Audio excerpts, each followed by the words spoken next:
ta nga dunay plano ang Dios.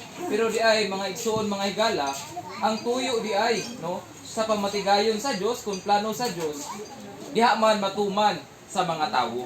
That's why mga igsoon, mga higala, makita nato nga ang atong pagkabuhi dinhi sa kalibutan doon na siya'y importante nga kahulugan sa pananaw sa atong Ginoo.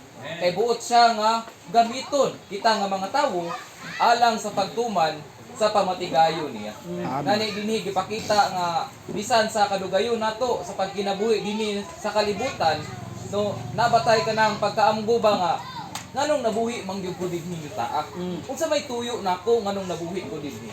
So dinhi gipakita nga bisan unsa ta nga klase nga pagkatawo or bisan unsa pa ang atong profesyon kung atong mga nabatunan dinhi sa kalibutan, muuyon gyud ta sama sa kadaghanan ning pipila ka mga butang.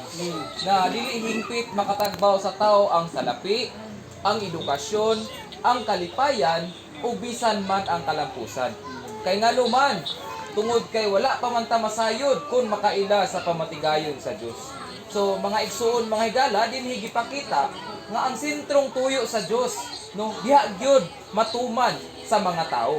That's why sa plano sa Dios sa sinugdan sa Henesis 1:26 nagpakita nga kita di ay mga tawo gibuhat ta sigon sa dagway sa atong Dios.